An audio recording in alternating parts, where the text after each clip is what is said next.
Mesdames, Messieurs, peuple congolais, chers Africains, aussi étonnant que cela puisse paraître, nous ne sommes pas tous au même stade de l'évolution ou de l'histoire humaine. Bien sûr qu'au sein de nos écosystèmes culturels et sociétaux, nous avons encore une grande proportion d'individus qui résistent encore à l'évolution.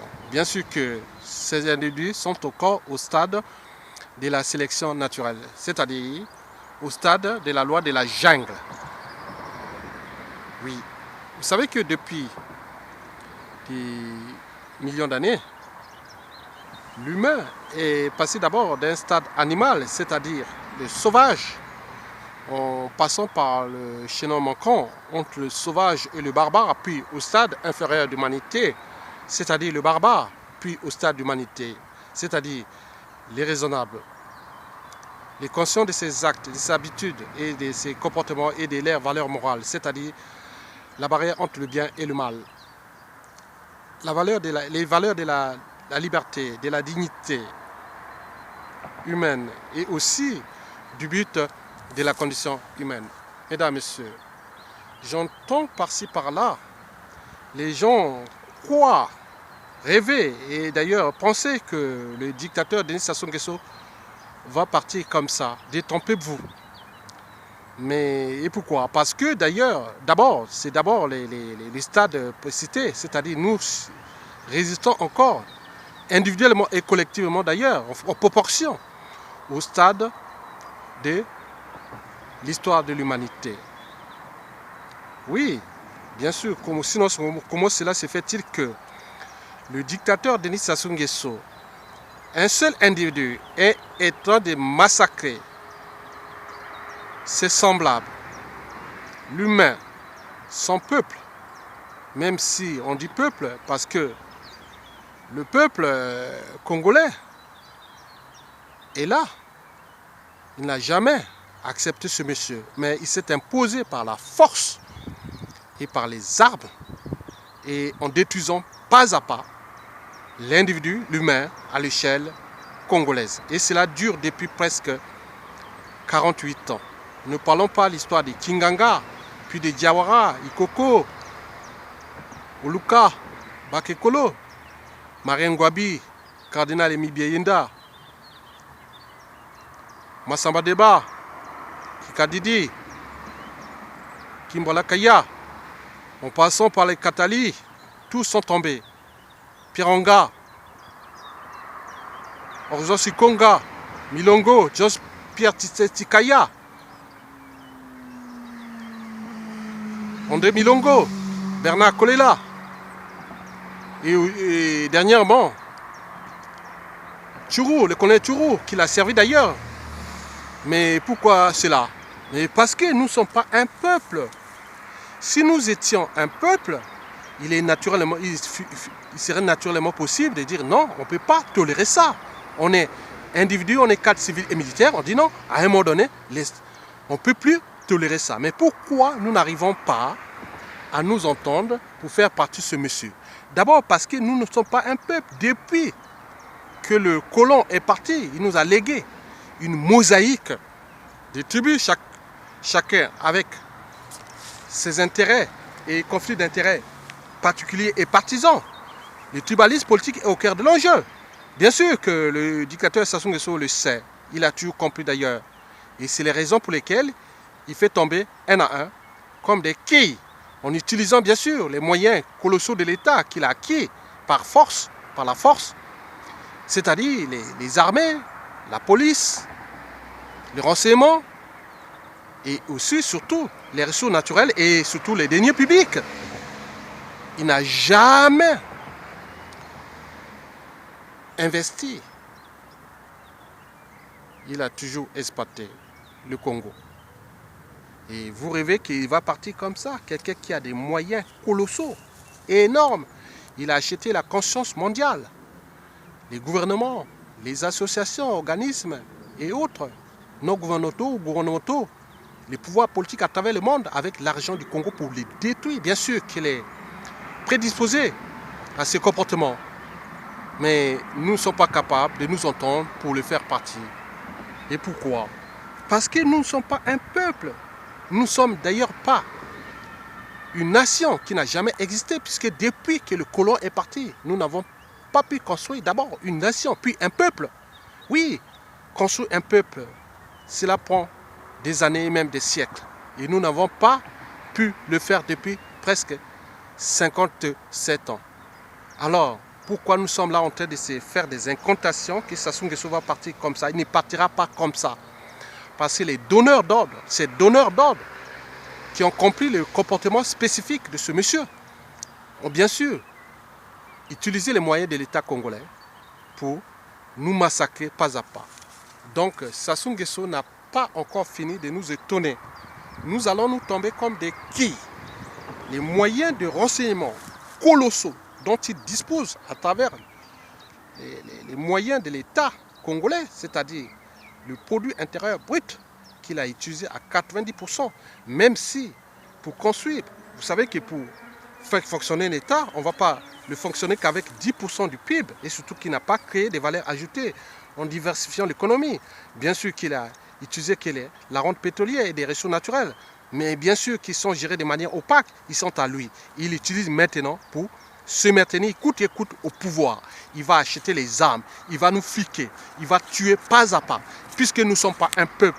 Arrêtez de faire des incantations, parce que nous ne sommes pas encore au stade de l'histoire humaine. Nous résistons individuellement et collectivement dans notre inconscience, subconscient ou même de conscience, à la sélection naturelle. Oui, les autres ont franchi déjà cette barrière de l'animalité. Ils sont au stade d'humanité, et d'ailleurs supérieur d'humanité. Parce qu'on ne peut parler des stades supérieurs d'humanité que pour un être qui s'est affranchi du déterminé naturel. Bien sûr que la sauvagerie et la barbarie, il est conscient de ça, il est sensible, il ne peut pas dire c'est pas possible, on ne peut pas faire ça à l'humain, on ne peut pas continuer à détruire comme ça. Mais lui, il continue parce que l'enjeu est colossal, non seulement pour lui, pour se maintenir coûte que coûte au pouvoir, il est transformé un jour ou l'autre à ses rejetons, à son clan et autres, comme si le pouvoir politique pour eux et pour lui est une loi naturelle. C'est-à-dire, nous sommes au stade de l'animalité, c'est-à-dire au stade de la sélection naturelle, c'est-à-dire au stade de la loi du plus fort. Oui, bien sûr qu'à l'échelle africaine, nous, élites, cadres, civils et militaires, nous n'avons pas individuellement et collectivement pensé à l'enjeu de la respectabilité interraciale. Bien sûr que ceux qui utilisent ces moyens de l'État congolais, confisqués d'ailleurs, pour conspirer contre la volonté générale des peuples d'Afrique noire et du Congo en particulier. Le dernier cas, c'est le cas du général Mokoko, qui a été conspiré par des forces extérieures parce que Sassou Nguesso a acheté cette conscience mondiale. Donc pour lui, la fin ne justifie pas les moyens employés. Donc il va les utiliser pour vous massacrer. Arrêtez de vous plaindre, de vous indigner, de faire des incantations que Sassou Nguesso va partir comme ça. De toute façon, il ne partira pas comme ça. Voilà. Et s'il part, ça sera avec l'accord de ses donneurs d'ordre. Il sera soit raisonné et placé quelque part et jusqu'à sa mort. Et oui. Et pourquoi? Pourquoi? Parce que nous ne sommes pas capables, nous ne sommes pas un peuple.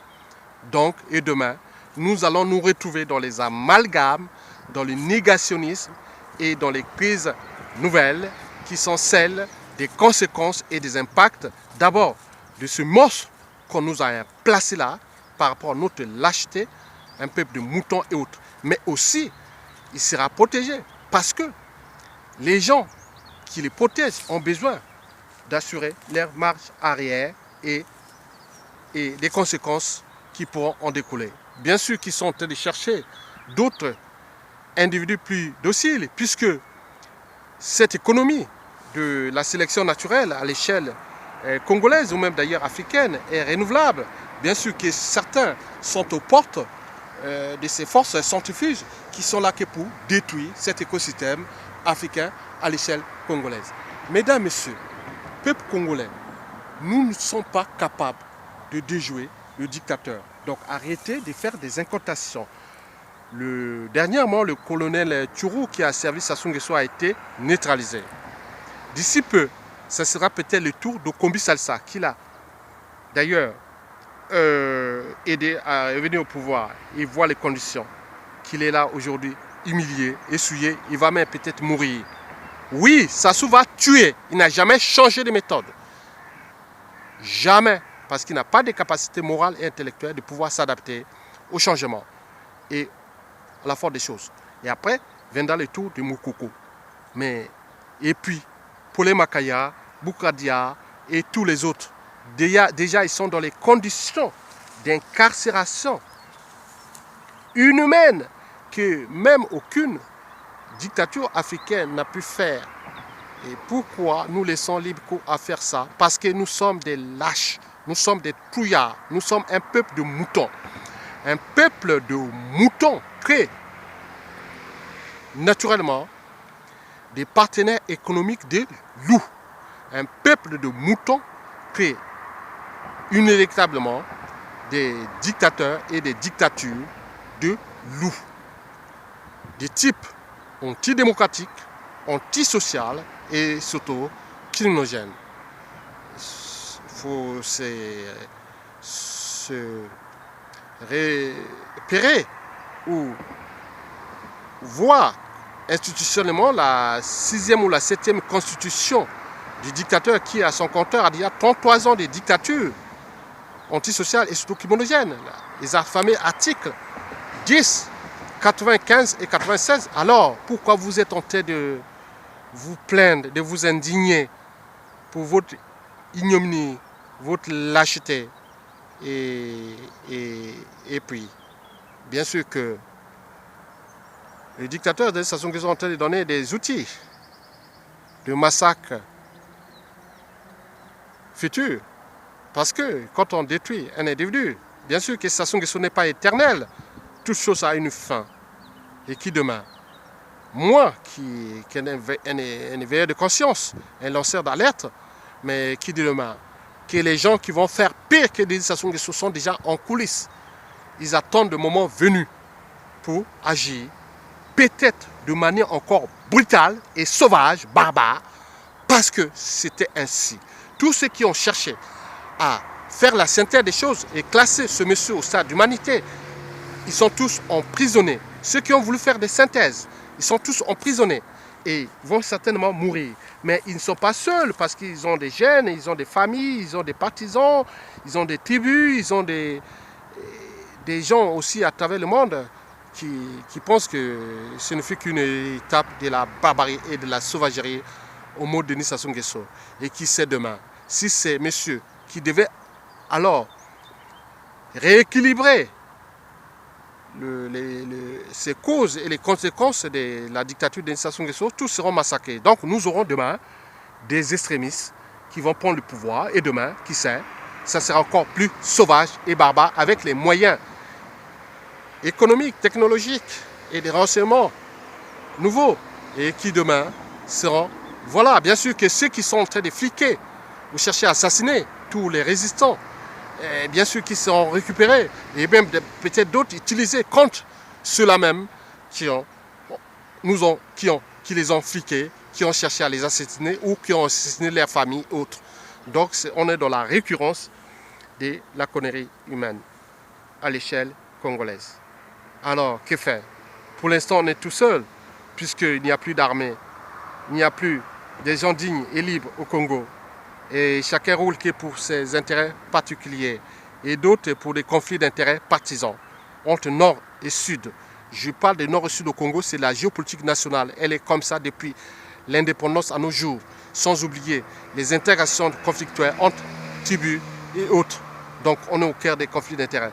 Parce qu'avant d'être homme politique, cadre civil et militaire en Afrique noire d'ailleurs, et aussi au Congo, Brazzaville, on est avant tout d'appartenance tribal. Et c'est là que ça pose problème. Et c'est les raisons pour lesquelles le dictateur Denis Sassou Nguesso est en train d'utiliser ça pour détruire notre peuple. Mais mesdames, messieurs, je vous l'ai dit que toute chose a une fin.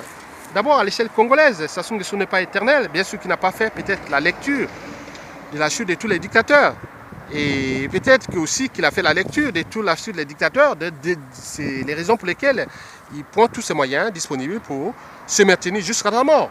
Voilà, donc si vous ne laissez pas votre pays se détruire comme ça, vous serez demain et d'ici peu vivant ou témoin des impacts majeurs de cette conséquence. Nous n'aurons pu faire, on a publié toutes les vidéos, on a cherché à faire la synthèse pour faire arrêter de nous massacrer parce que nous ne sommes pas des sauvages, nous ne sommes pas des barbares, tous des barbares. Mais pourquoi certains qui ont ces responsabilités ne prennent pas leurs responsabilités devant l'histoire et devant la respectabilité interraciale? Mesdames et messieurs, à l'échelle internationale, je parle déjà de la France ou de l'Occident.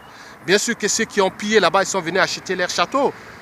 Ici, leur maison et tout ce qui est là, ils vivent là tranquillement, dignement.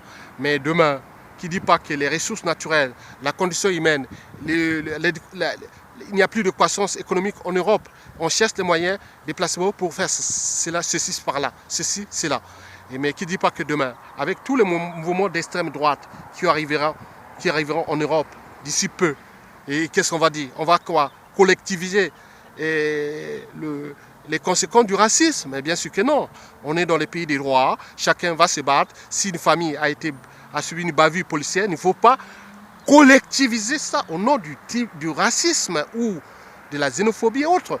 Mais non, bien sûr que le racisme tue moins que le tribalisme politique en Afrique. Tous les génocides en Afrique noire depuis ces 50 dernières années ont tous été commis à cause de cette problématique du tribalisme politique. Et nous ne sommes pas capables de repenser la complexité de nos écosystèmes sociétaux. C'est-à-dire en repensant des pouvoirs autogérés depuis les zones tribales vers l'échelle nationale, en construisant un bloc commun, en répartissant les compétences et les ressources. Et l'État ne pourrait être que là pour protéger militairement et sécuritairement un pays, un écosystème, une nation, autre. Mais nous ne sommes pas capables de penser ça. J'ai publié plusieurs vidéos à ce sujet, mais personne ne réagit. C'est comme si on est toujours dans la récurrence de cette conscience réfractaire à l'idée même de l'évolution, des institutions, de la Constitution, des règles établies, le respect des règles établies, du vivre ensemble et autres. Chacun veut avoir son président, chacun veut être l'homme le plus fort et c'est cela qui va déclasser l'Afrique tout au long de ce 21e siècle. Ne rêvez pas, oui, on ne rentre pas dans la société et dans la civilisation par la petite porte. Il y a des processus, il y a des règles. Il faut déjà respecter les règles, respecter les droits humains, les droits de l'homme et des citoyens, les droits fondamentaux.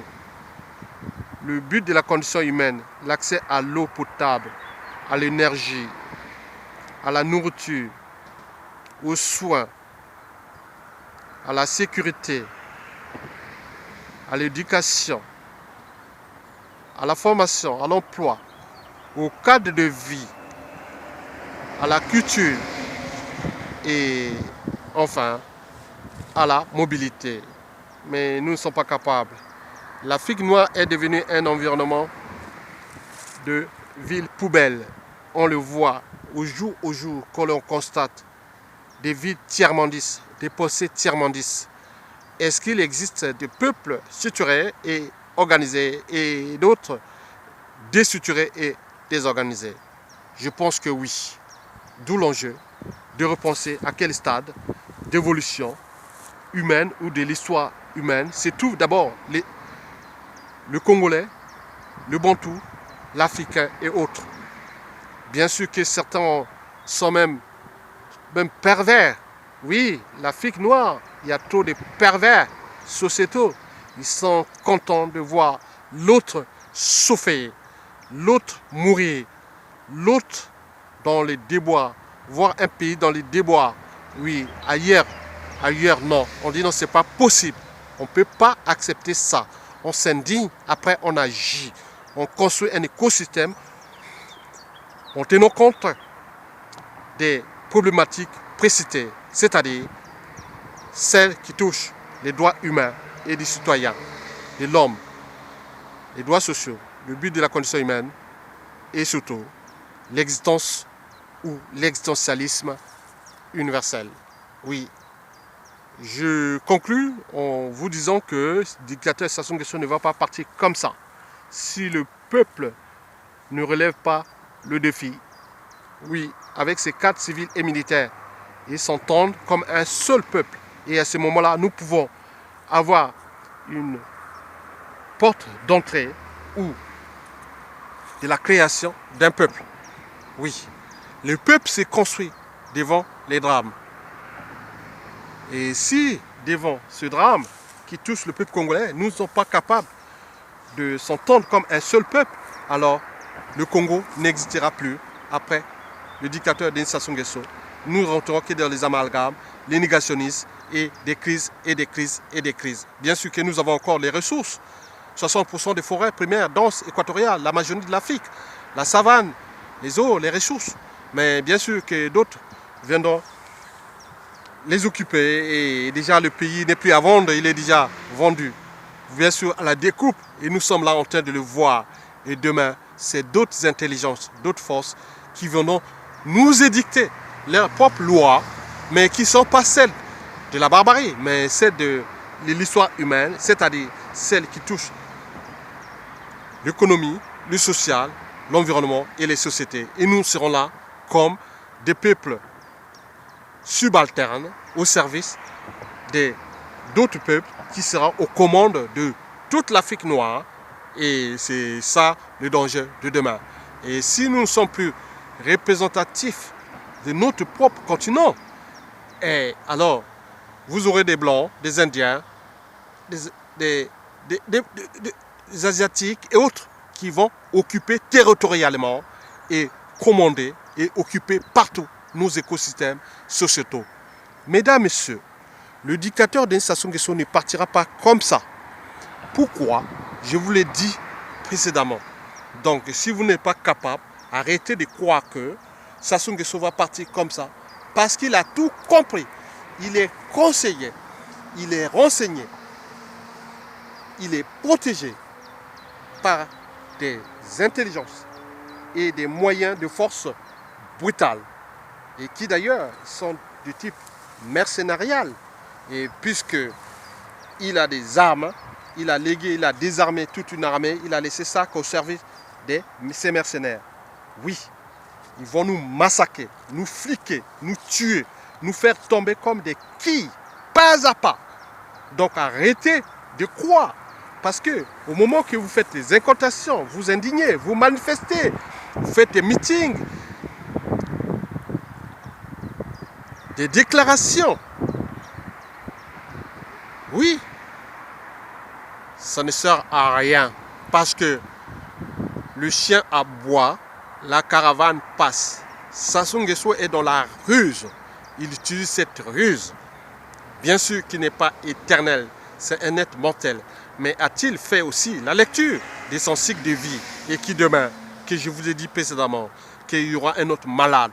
Et comme l'avait dit le président Philbert Youlou, un jour ou l'autre, nous aurons un fou à la tête de ce pays. Et si demain, nous aurons encore un plus fou, bien sûr que le pays est déjà en mort clinique, ingouvernable et désormais déclassé, déshumanisé et autres à cause de nous-mêmes. Bien sûr que nous cherchons des boucs émissaires qui sont extérieurs. C'est d'abord nous-mêmes. Si nous sommes les peuples libres, nous devons arracher notre liberté. Mais pourquoi l'acheter? En attendant que X président peut venir nous aider. Mais bien sûr que non.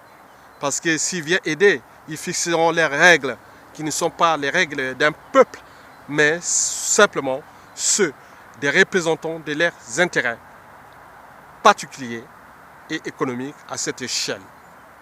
Vous l'aurez compris.